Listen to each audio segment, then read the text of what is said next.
कर ही सकते हैं ना। हाँ, क्या बात है, ये तो बहुत ही बढ़िया आइडिया है रॉबिन।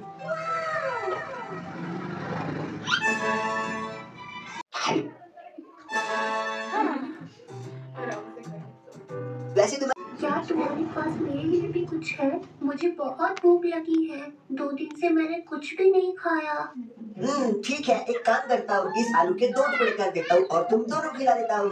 नहीं नहीं, तुम ये आलू मुझे नहीं, चूहे को ही खिला दो, क्योंकि कुत्ते कच्चा आलू नहीं खा सकते। आलू और तुम्हारे लिए स्पेशल टी फाउंडेशन यहाँ पर एक निजी कोचिंग संस्थान में आया हुआ है और विकास जी का ये सेंटर है। यहाँ पर हम लोग अन्य बच्चों को जो अलग अलग जगहों पे रहते हैं उनको भी इकट्ठा करते हैं, साथ साथ अपने कोचिंग के बच्चे भी होते हैं। तो हमारा उद्देश्य ये होता है कि कम से कम 2 हफ्तों में एक सेमिनार रख लिया जाए। तो इस बार नया तरीका अपनाए हैं कि हम लोग सोच रहे थे कि प्रोजेक्टर के माध्यम से भी प्रचार प्रसार किया जाए, सेमिनार बच्चों को दिए जाएं। तो इसीलिए प्रोजेक्टर का प्रबंध करा करके हम लोग ये सब कार्य को अंजाम दे रहे हैं।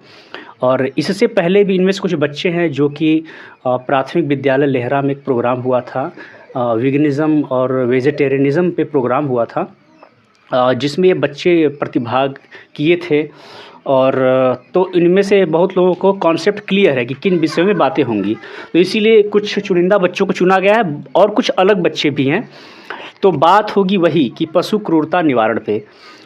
तो अभी सारे बच्चे हैं, इनमें से बहुत सारे लोग विकास जी शाकाहारी मांसाहारी भी होंगे, ठीक है। ऐसा नहीं कि ये कोई ऑफिशियल मीटिंग कर रहे हैं चाहे कुछ कर रहे हैं, हम लोग आपस में वार्तालाप करेंगे जैसे घर में करते हैं, ठीक है। तो हंस भी सकते हैं, कोई दिक्कत नहीं है, नहीं कि कोई है तो भाई हंसेंगे नहीं, ऐसा कुछ नहीं है, ठीक है। तो मज़े कम लेना है, ये नहीं कि कह दिया तो परेशान कर दिए। देखो किसी को कोई भी प्रश्न हो इससे रिलेटेड, ठीक है, जैसे कि हम दोनों लोग बैठे हैं आपके प्रश्नों का उत्तर देने के लिए, जिज्ञासा का समाधान करने के लिए। तो कहने का अर्थ ये है कि हमें मांस क्यों नहीं खाना चाहिए। जैसे हम लोग तो यही कहेंगे भैया मांस मत खाओ। 2 पक्ष होता है, एक कहता है कि हम तो मांस खाएंगे, ठीक है, एक बोलता है हम तो मांस खाएंगे क्योंकि मांस है तो खाने के लिए, एक बोलता है कि नहीं हम इंसान होने के नाते मांस नहीं खाएंगे। तो आपको ये सोचना है कि कुछ भी हो सकता है, मन में कुछ भी आ सकता है कि शेर मांस खाता है, जंगल में रहता है मांस खाता है, तो हम इंसान क्यों नहीं खा सकते हैं। तो मैं ऐसे ही शर्माना नहीं है, कुछ भी मन में आ जाए, बेतुका सवाल, ठीक है, बेतुका सवाल कुछ भी आ जाए पूछो, कुछ भी सवाल, जैसे कि शेर है, ऐसा है, आबादी बढ़ रही है तो कैसे पूरा होगा उसका, है ना, आबादी बढ़ रही है ना तो कैसे उसकी आपूर्ति होगी भोजन की। तो विकास जी बच्चे आपके तैयार हैं? एकदम तैयार हैं। क्या आप किसी से बताएंगे पूछिए। बच्चे? और हमारे बच्चे इच्छुक भी थे और जिज्ञासा भी उनके अंदर बहुत सारा है कि आप मेरे कोचिंग में कब आएंगे और इन लोगों से कब वार्तालाप करेंगे। और ये लोग हमसे कई बार कहे भी कि सर हमारे अंदर बहुत सारे विचार उत्पन्न होते हैं कि और उसको कैसे जिज्ञासा को शांत किया जाए। इसलिए हम आपसे रिक्वेस्ट किए कि आप मेरे कोचिंग में आइए और मेरे बच्चों के जिज्ञासा को शांत करिए और इन सब के सारे प्रश्नों को आप अच्छे ढंग से इनको समझाइए। बहुत बढ़िया। तो जैसे अब कोई प्रश्न नहीं कर रहा, ठीक है, तो मैं अब डायरेक्ट क्वेश्चन करूंगा। जैसे ये लड़की है, नहीं इसको भी नहीं कुछ पता है, सेमिनार नहीं अटेंड किया, मुझे लग रहा है। ये माइक पकड़िए जरा। अब बताओ कि तुम्हें क्या लगता है कि मांस खाना चाहिए इंसानों को? नहीं सर। क्यों? ये सर मांस कोई मांस मतलब जानवर को मार के मांस नहीं खाना चाहिए, अच्छा नहीं होता। इसने एक बहुत अच्छी बात बोली कि जानवर को मार के, मुंह से जाए निकल गया चाहे मुंह से बोली, इसने बोला कि जानवर को मार के मांस नहीं खाना चाहिए। मैं तो ये कहता हूँ कि सही बात है, अगर कोई मांस, जो कोई जानवर मर गया उसका मांस तो भाई रास्ते में रहेगा, वो तो मांस ही है, वो जीवित नहीं रहा ना वो। तो उसको अगर कोई कुत्ता खा रहा है तो वो क्या है, सही है, क्योंकि वो। और हम एक जगह पढ़े भी थे कि गौतम बुद्ध से भी पूछा गया कि मांस खाना अगर अनुचित है और जो मांसाहारी है तो मांस को कैसे खा सकता है, मतलब उपयोग में कैसे ले सकता है। तो गौतम बुद्ध ने ये बात कहा था कि हमें किसी को मार कर अगर हम खा रहे हैं तो ये गलत है, क्योंकि हम उस जीव की हत्या कर रहे हैं। बिल्कुल। अगर वो मरा हुआ है तो आप खा सकते हैं। बहुत अच्छा, देखिए कितना बड़ा बात है, ठीक है। तो समझिए बात को कि जैसे कोई जानवर मर गया, अब सड़ेगा वो, ठीक है, तो अब वो कौन खाएगा? वो कुत्ते खाएंगे, भेड़िए खाएंगे और गिद्ध, चील, कौवे ये सब खाएंगे। तो वो क्या करते हैं, प्रकृति के क्या है वो, रक्षक, सफाई कर्मी है, रक्षक है, ठीक है, हाँ डिकम्पोजर है, रक्षक है, ठीक है। तो आप समझिए कि हम इंसान हैं, कोई अगर भैंस मरता है, चाहे मुर्गा मर जाए, हम क्या जाकर उसको पका के खा लेते हैं? नहीं खाते हैं। तो इससे क्लियर है कि हमको उससे घृणा आती है। अगर हम सचमुच में मांसाहारी होते हैं तो तुरंत लार टपकता जाके खा लेते हैं, लेकिन अंदर से भाव तो आता नहीं रहा है। मरा हुआ किसी चीज़ को अगर हम खा लेते हैं, जैसे कुत्ते हैं, समय आने पर वो भूख लगता है तो किसी भी जानवर को, जो कमज़ोर जानवर रहता है, उसको जिंदा भी दबोच लेते हैं, आक्रमण करके खा जाते हैं। मरा भी रहता है तो भी खाते हैं, क्योंकि उनकी प्रवृत्ति है मांस खाने की, तो ऐसा वो करते हैं। तो एक तरह से इंसान को भी सोचना चाहिए कि अगर वो मरने के बाद भी वो खाने के लिए लार टपक रहा है, वो खा लेता है, तो ऐसे इंसानों को भी खाना चाहिए। लेकिन जो जानवर मरा रहता है, इंसान उसको नहीं खाता है, समझे बात को, तुरंत ही मरा रहेगा, फिर भी वो नहीं खाएंगे। तो और भी कुछ प्रश्न आ रहे हैं, जैसे कि जनसंख्या, आबादी, भोजन वगैरह। आप लोगों को कोई भी इससे संबंधित कुछ है? कोई प्रश्न आ रहा है मन में, कुछ लोग? सर बाज जो है वो तो विलुप्त हो गया, उसका रीजन क्या है? रीज़न बताइए, क्या है इसका रीज़न? इसके बहुत सारे रीज़न हैं। बाज क्लियर बता, मैं बता दूँ, बताइए। सुनिएगा, एक केमिकल होता है, ठीक है, एक केमिकल है, उसका नाम मुझे नहीं पता है, मैं अभी स्क्रीन के नीचे दे दूंगा और इस सेशन के बाद आपको बताऊंगा। वो जानवरों को खिलाया जाता था, ठीक है, किसी और रूप में। तो जब वो जानवर के अंदर वो इंजेक्शन लगता था, मतलब इंजेक्शन लगता था, वो जब वो इंजेक्शन लगता था तो वो जानवर में एब्जॉर्ब हो जाता था, उसके मांस में, शरीर में। तो वो एक ऐसा केमिकल है कि जो गिद्ध है, गिद्ध हर चीज़ को पचा लेता है, सड़े गले मांस, विषैली चीज़ों को पचा लेता है। लेकिन वो इंजेक्शन इतना खतरनाक होता है, वो लिक्विड, कि जब वो भैंस मरती थी तो अक्सर जो गिद्ध होते थे उसी को खाते थे, तो वो केमिकल उनमें एब्जॉर्ब होता था। पर सर केमिकल तो वो जानवरों में डाला था, पर बाज क्यों विलुप्त हो? तो भाई जो गिद्ध उसको खाने जाएगा, वो केमिकल उसके अंदर चला गया, अब उसका जो अंदर का व्यवस्था है, पाचन तंत्र, डाइजेस्टिव सिस्टम जो उसका है, वो उस लायक नहीं कि उसको पचा सके। वो इंजेक्शन क्या करता था, वो जो केमिकल था वो हार्ट फेल्योर का कारण था उसके लिए, उसका हृदय गति रुक जाता था, वो मर जाता था। उस बच्चे का लग रहा है कि थिंकिंग ये है कि खा तो रहा है वो जानवर, लेकिन उससे वो क्यों मर रहा है, ये कारण है ना। जैसे वो जानवर को दवा खिलाया गया, तो दवा का प्रभाव उसके पूरे शरीर में फैला, तो जब उसके सारे शरीर में फैला और उस मांस को वो खाया, तो उस मांस में उस दवा जो है घुला हुआ है और उसको वो खाया। और उस जो आप बोले हैं बाज के अंदर उसको पाचन करने का क्षमता नहीं है ना। इससे वो क्या हुआ, दिन पर दिन उसके वो केमिकल नहीं पचा पा रहा, रहा, वही नहीं, उसका हार्ट फेल हो जाता है, हाँ, यही कारण है कि दिन पर दिन जो है वो मरते गए, उनकी संख्या कम होती गई, और ये हाँ अब विलुप्त होने के कगार पे आ गए हैं। इसके लिए सरकार बहुत सारा का योजना ला रही है, उसको मतलब कि संरक्षण किया जा रहा है उसका, ठीक है। और भाई किसी, हाँ तुम बच्चा बताओ, कोई प्रश्न नहीं है बेटा? नहीं। तुम शाकाहारी हो? नहीं, तो क्या मांसाहारी? शाकाहारी। तुम कुछ भी नहीं हो तो खाती क्या हो, हवा पीती हो? नहीं, खाना ही खाती हूँ ना। खाना, अच्छा तो खाती सब चीज़ सर्वाहारी वर्ग में है। और आप लोगों को कुछ क्वेश्चन है, कुछ दिमाग में आ रहा है? सर जैसे मान लीजिए बहुत लोग मुर्गा पालन कर रहे हैं, बकरी पालन कर रहे हैं, हाँ है ना, गाय पालन कर रहे हैं, और इसके लिए सरकार भी संवर्धन करते जा रहा है, उन लोगों को प्रोत्साहन कर रहा है। तो आपके हिसाब से क्या सही है कि गलत है? यार देखिए, हम इंसान हैं, ठीक है, आप समझिएगा कि हम पर कोई व्यक्ति मतलब कोई अपनी इच्छा थोपे, जैसे लड़की है, इसका उदाहरण लूँगा। अब जैसे इसको खाना बनाने आता है, चाय बनाने आता है, पढ़ने भी आता है। अब माँ बाप इसको कहे बेटा तुम दिन भर मेरे लिए चाय बनाओ, खाना बनाओ, यहीं रहो, पढ़ने मत जाओ बेटा क्योंकि मुझे बहुत चाय पीना पसंद है। तो अब इस लड़की को शोषण हो रहा है कि नहीं, कि लगातार बेचारी पर उनकी इच्छाएं थोपी जा रही हैं। इसका मन था कि मैं भी कबड्डी खेलती, बाहर जाती, खो खो खेलती, कुछ भी खेलती, बैडमिंटन खेलती, पढ़ती, कुछ सपने मतलब बुनती मन में और आगे बढ़ती। तो हमको तो अपनी सेंसिटिविटी समझ में आती है कि हम भाई इंसान हैं तो एक दूसरे के प्रति संवेदनशील हैं, लेकिन जानवर बेचारा लगता है कि वो अलग ही वस्तु है।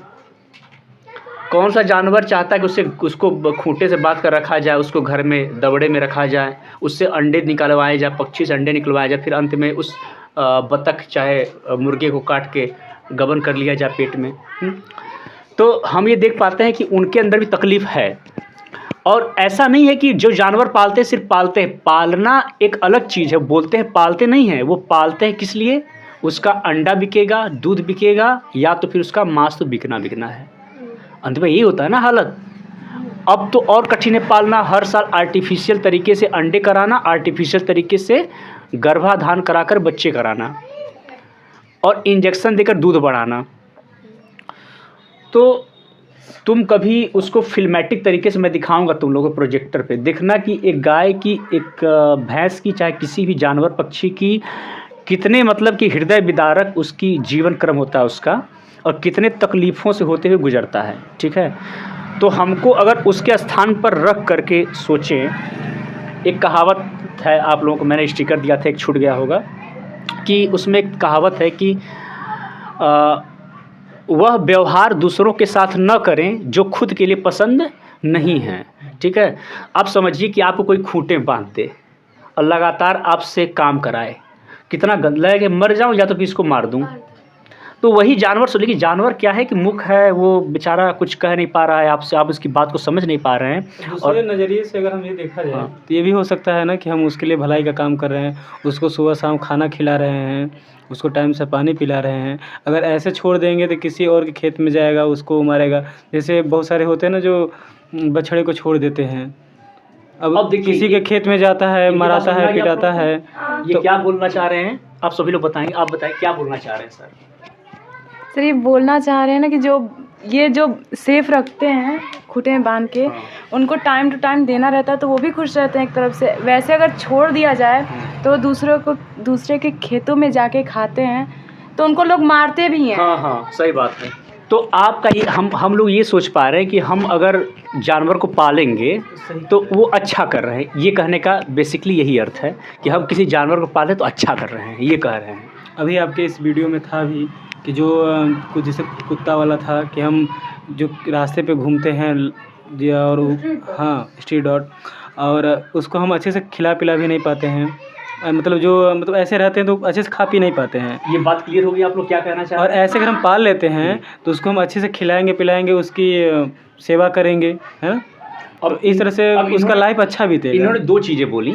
एक बोला इन्होंने कि देखिए, एक चीज़ से सहमति आपको प्रकट करा रहा हूँ कि जो स्ट्रीट डॉग होते हैं हमारे गांव में पाए जाते हैं और उनको खाना मिलता रहता है। ठीक है, कहीं कहीं नहीं मिलता है, लेकिन आप समझिएगा कि शहरों में लोग स्ट्रीट डॉग पालते हैं नहीं पालते हैं, वो ब्रीड के डॉग पालते हैं। लैब्राडोर, जर्मन शेफर्ड, फिर आपका जो और होता है पोमेरियन होता है, ऐसे कुछ ना, पोमेरियन होता है ना, हाँ, ऐसे कई डॉग होते हैं। ठीक है, तो आप ये देख पाते हैं कि ये प्रजातिवाद है, मतलब कि देसी कुत्ता पसंद नहीं आ रहा है, वो बेचारा भूख से तड़प के कुपोषित होकर मर रहा है।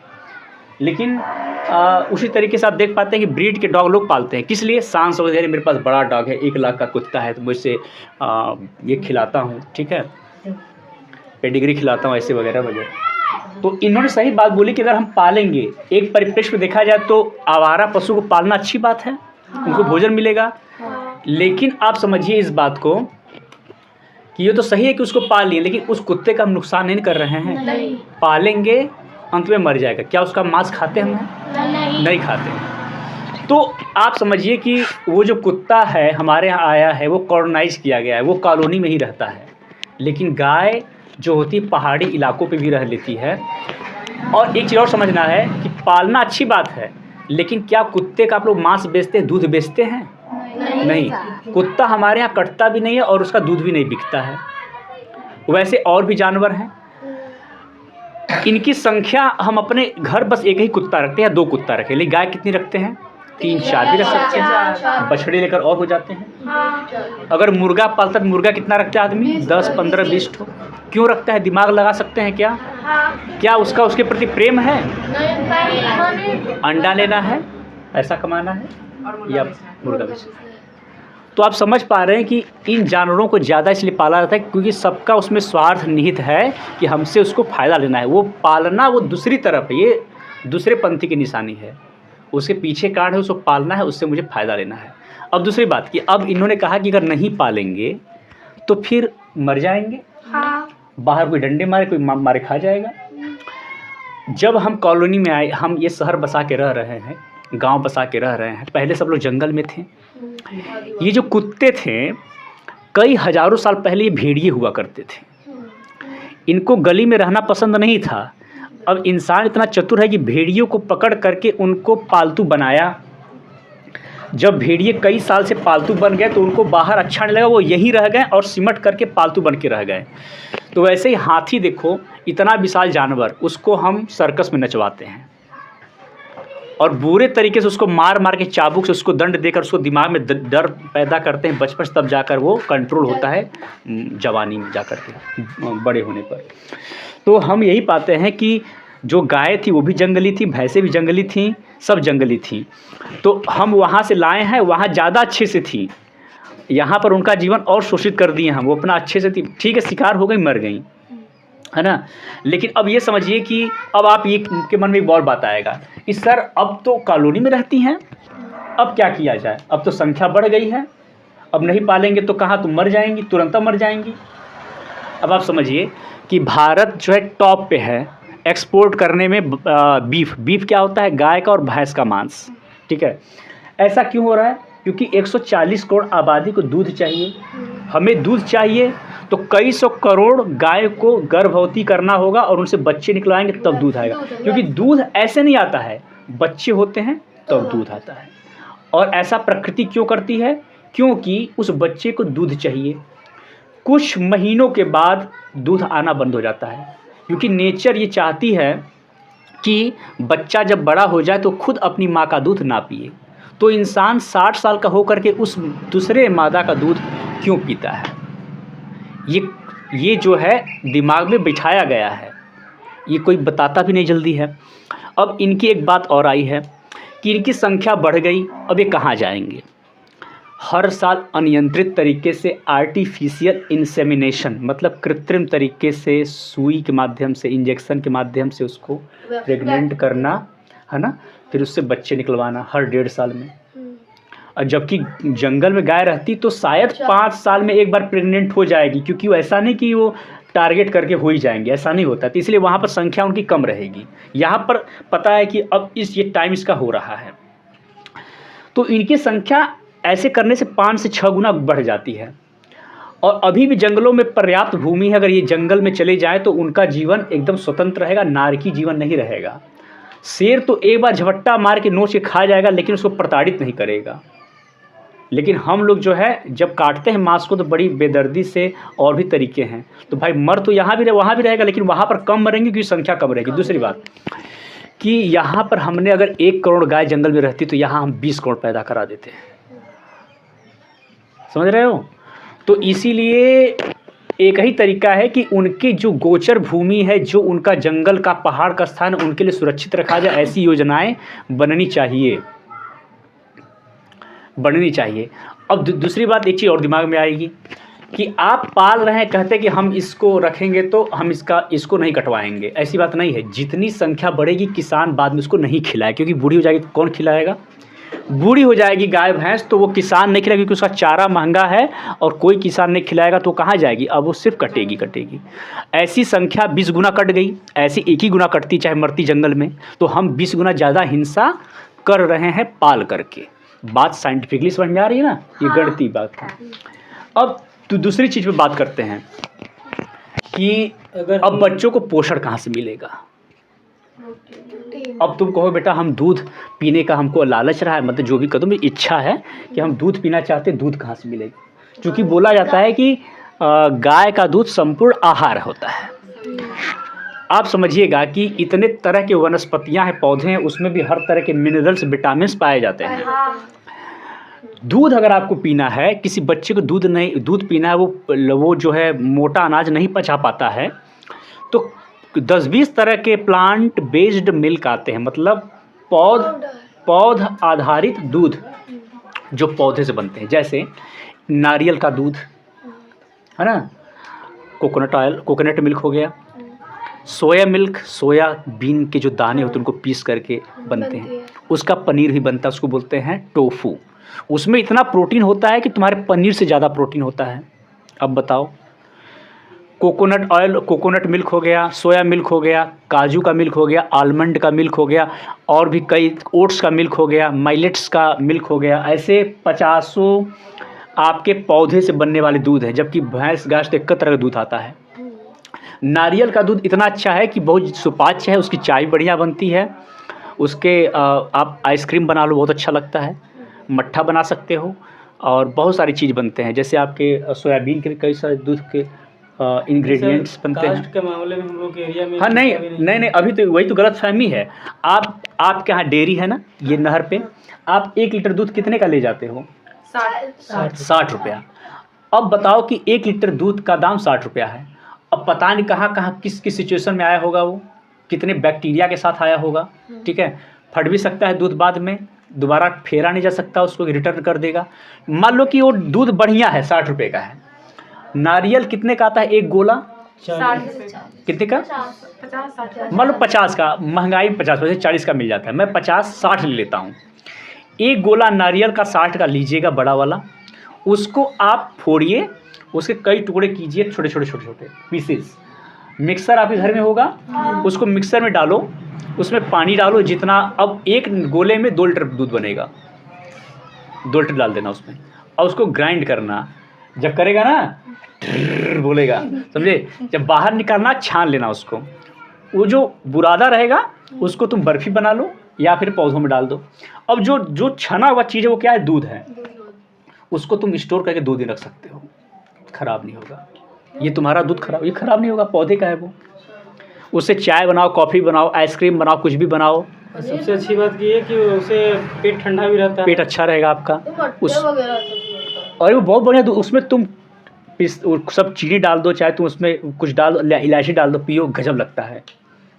उसे अच्छा मतलब कि पोषक तत्व भी होते हैं।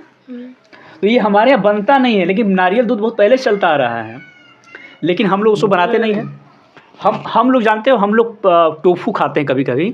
वो सोयाबीन के बीजों जो होते हैं ना, उसके जो होते हैं छोटे छोटे बीज, उसको पीस करके और उससे दूध बनाया जाता है, उसको फाड़ कर पनीर बनता है। वो बहुत टेस्टी लगता है। मतलब हम लोग ये जो नॉर्मल बीज है उसका बना सकते हैं। हाँ, वो सोयाबीन का बीज ले लीजिएगा। हाँ, उसको भिगो के बिया जैसे। हाँ, उसको भिगो दीजिए, फूल जाएगा, उसको पीस करके पानी डाल के बना लीजिए, उस पर टोफू बनेगा। उसका यूट्यूब पे मैं दिखा दूंगा। जितना दूध स्वादिष्ट लगता है उतना वो भी लगेगा। बिल्कुल लगेगा, 100% लगेगा। दूध किसको स्वादिष्ट लगता है। एक चीज़ और बताऊंगा, दूध पचता ही नहीं हम लोगों को, हम लोग झूठ बोलते हैं। हाँ।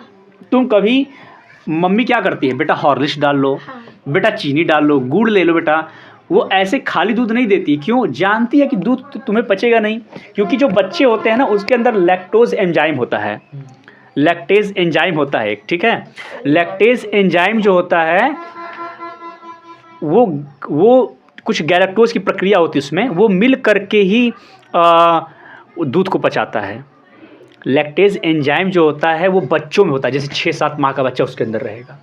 जैसे बच्चा बड़ा होगा वो उसके अंदर एंजाइम नहीं रहेगा, ख़त्म हो जाएगा, और वही एंजाइम दूध को क्या करता है? पचाता है। इसीलिए देखा था कि बड़े लोग दूध पीते हैं तो लगता है अच्छा नहीं लग रहा है, मन नहीं लग रहा, बच्चे पचा लेते हैं, क्योंकि प्रकृति ने ऐसा व्यवस्था किया है कि बच्चा जब माँ का दूध पिएगा तो उसको दूध पचेगा, चाहे गाय का हो चाहे किसी चीज़ का, पच जाएगा। लेकिन एक समय के बाद दूध हमें नहीं पचता, हम ज़बरदस्ती ठूसते हैं, चाहे पनीर बनाकर, मट्ठा बनाकर पी जाते हैं। तो लैक्टेज, वही साइंस है, लैक्टेज एंजाइम ही दूध पचाता है, और हमारे अंदर वो चीज़ नहीं है। अब सुनो, दूध जो है, जैसे आपने बोला कि दूध है, तो दूध आपको पचा नहीं, ज़बरदस्ती पिलाया जाता है कई तरह की चीज़ डाल करके, लेकिन प्लांट बेस्ड जो दूध है आपको पच जाएगा, ठीक है, ये बात है। और हमारे जब हम लोग पैदा थे तो माँ हमको दूध पिलाती थी, उसमें उतना दूध आता था जितना हमको चाहिए होगा। उसी तरीके से गाय में जो दूध आता है वो भी अपने बछड़े के लिए आता है। कहते हैं कि यार ज़्यादा दूध देती है। जो गाय होती है उसके अंदर जो दूध आता है वो बछड़े के लिए होता है, और लोग बोलते हैं कि ज़्यादा दूध देती है। तो क्या लगता है, ज़्यादा दूध देती है गाय? बोलो हाँ। हाँ सर, देती है। लगता है ना। अब यही गलतफहमी दूर किया जाएगा कि पहले तो गाय ज़्यादा दूध नहीं देती है, वो उतना ही दूध देती जितना उसका बछड़ा पिए। क्यों? अब समझो, एक तो तुम्हारा बछड़ा दिन भर बंधा रहता है, और गाय को हम लोग खली, भूसा और चारे देते हैं हरे वाले, तो वो क्या करती, ज़्यादा प्रोड्यूस करती है मिल्क।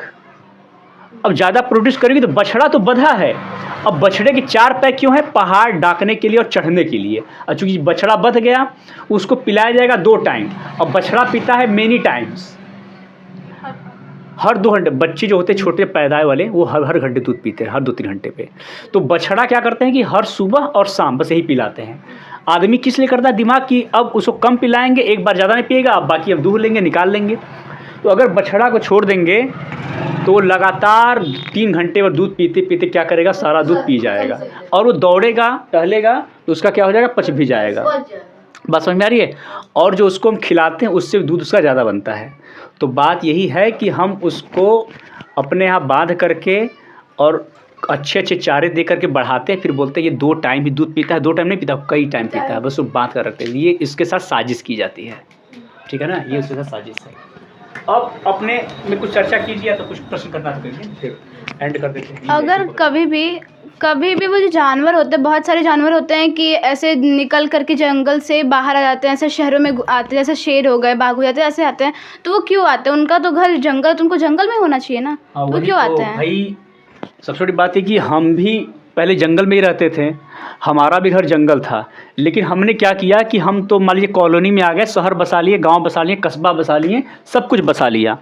लेकिन अब ये देखना है कि इंसान की आबादी हो गई 800 करोड़, हम बहुत तेज़ी से बढ़ गए। अब हमको कितना खेती करना है, बहुत खेती करना है। तो हम क्या कर रहे हैं कि टूरिस्ट प्लेस को भी नुकसान कर रहे हैं, जंगल को भी काट कर रास्ते बना रहे हैं। तो हम ये पा रहे हैं कि जहाँ पर हम पेड़ काटते हैं ना, वहाँ पर करोड़ों प्रजातियाँ विलुप्त हो जाती हैं। अब समझो कि अगर हम किसी जगह का पेड़ काट दिए तो वहाँ पर ऐसे ऐसे बैक्टीरिया रहते हैं कि वो तो ख़त्म हो गए, उसमें से कई सारे जो और पशु पक्षी थे वो पक्षी निकल गए। अब एक पक्षी जाएगा तो कई और पक्षी अपने आप विलुप्त हो जाएंगे, क्योंकि वहाँ कर उनके साथ रहने में उनको अच्छा लगता है। और पेड़ से जिराफ भोजन कर रहा है, तो ऐसे हम देख पा रहे हैं कि कई जानवर ऐसे ही मर जाते हैं। शेर क्या करता है, उसको बड़ा इलाका चाहिए। शेर 10 किलोमीटर के रेंज में मान लो रहता है, तो वो ऐसा रहता है कि उस रेंज में और शेर नहीं रहता, अकेला रहता है अपने परिवार के साथ। हिरन मिला, शिकार कर लिया, टाइम टू टाइम शिकार करता है, खाता है उसको। तो अगर हम उसका अतिक्रमण करेंगे तो क्या होगा? अब वो शेर को चाहिए 10 किलोमीटर का एरिया, अब देख रहा है कि जंगल कट गया, तो वो देखता है सर्च में कि मेरा जंगल कहाँ गया। तो बाहर भाई उतना विद्वान तो है नहीं वो, तो इसीलिए वो निकल आता है, तो इसीलिए वो अतिक्रमण कर जाता है। वो आता नहीं, वो तो डरता है इंसानों से, क्योंकि हम जंगल ज़्यादा काट रहे हैं, ये बात है। और किसी का क्वेश्चन?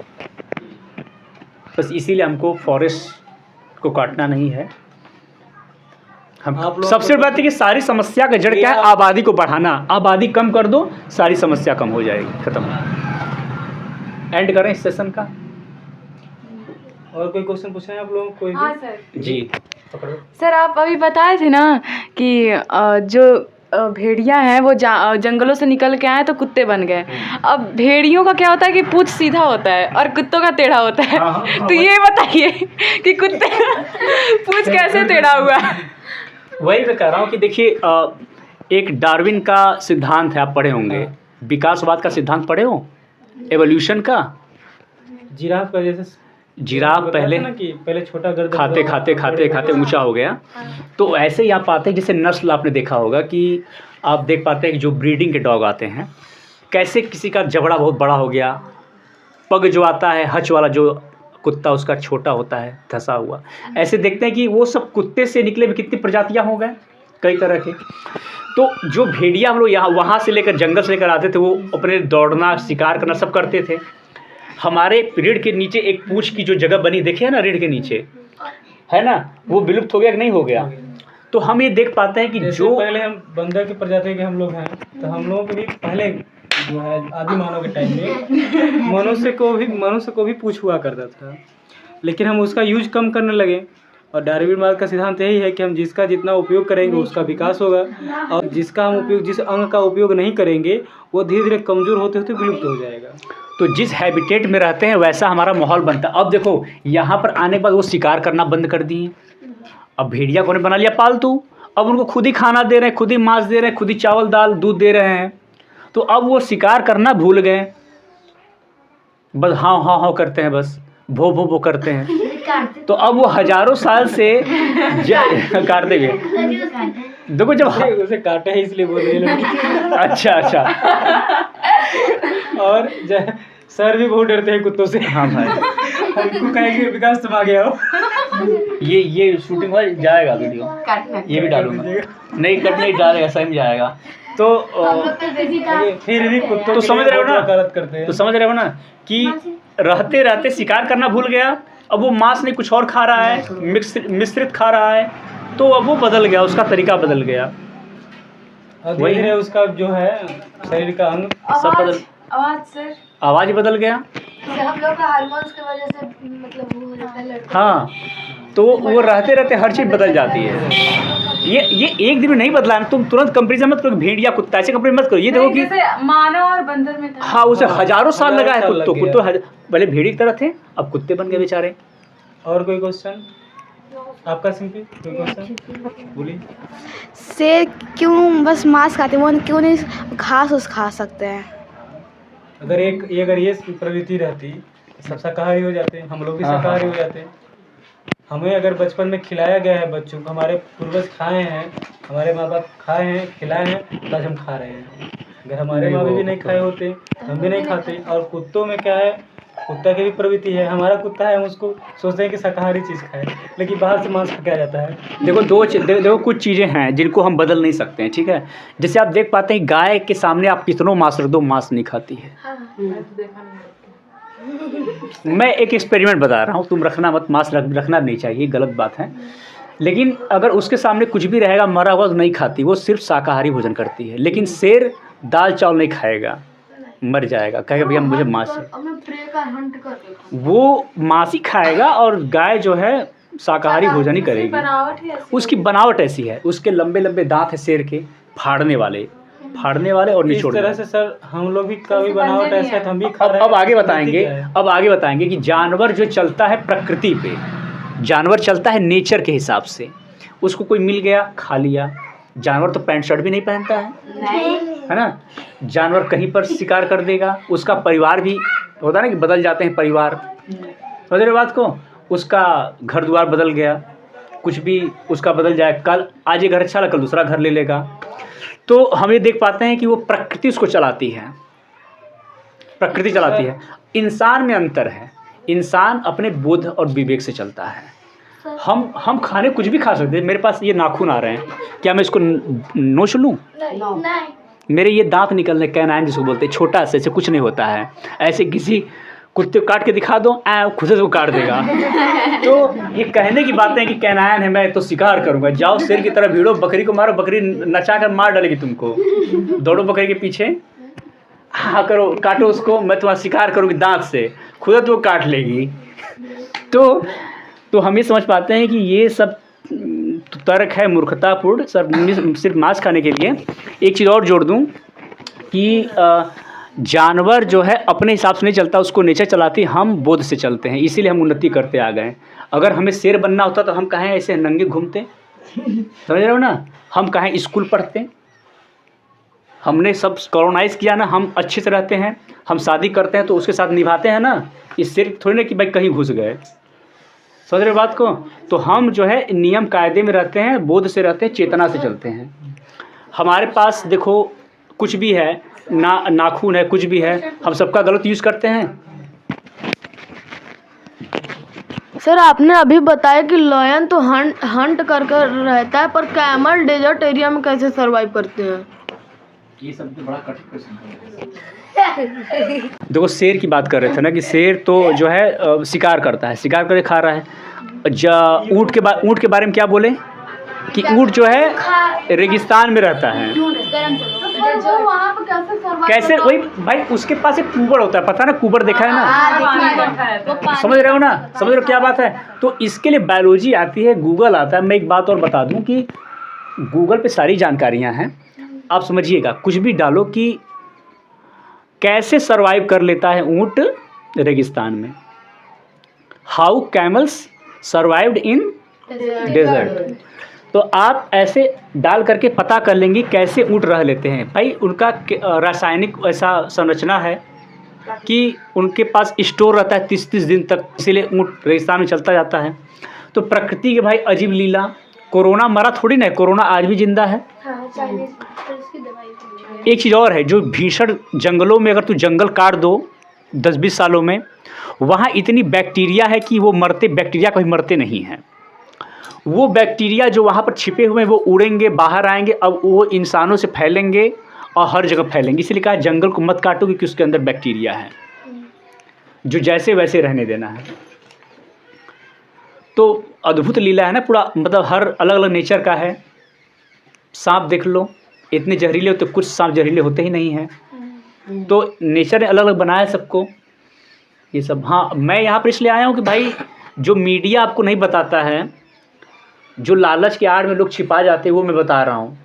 कंपैशन, दया, जानवर को भी दर्द होता है, पक्षी को भी दर्द होता है, हमें महसूस करना होगा, हमको उसकी वकालत करना होगा। अब जैसे सती प्रथा था, इसमें औरतें जल जाती थी पति के मरने के बाद, कितनी गंदी प्रथा थी। पति मरे हम भी मरें, एंड किया जाए। तो इसीलिए ये रहा। अब ख़त्म करें सर पूछिए। सर अभी लास्ट में इतना सारा क्वेश्चन उठने लगा ना। अब जानते हैं यही हम बोल रहे थे ना, मच्छर आने लगेगा क्वेश्चन। काट कर हम लोग का प्रश्न है। सर अगले संडे को सुबह के टाइम में सर आज या काम पड़ गया था। तो फिर कभी आइएगा। आप मत आइएगा। नहीं सर आइएगा सर, कल बस पढ़ाने चले जाइएगा। नहीं अब नहीं पढ़ाने जाऊँगा। सर संडे सुबह में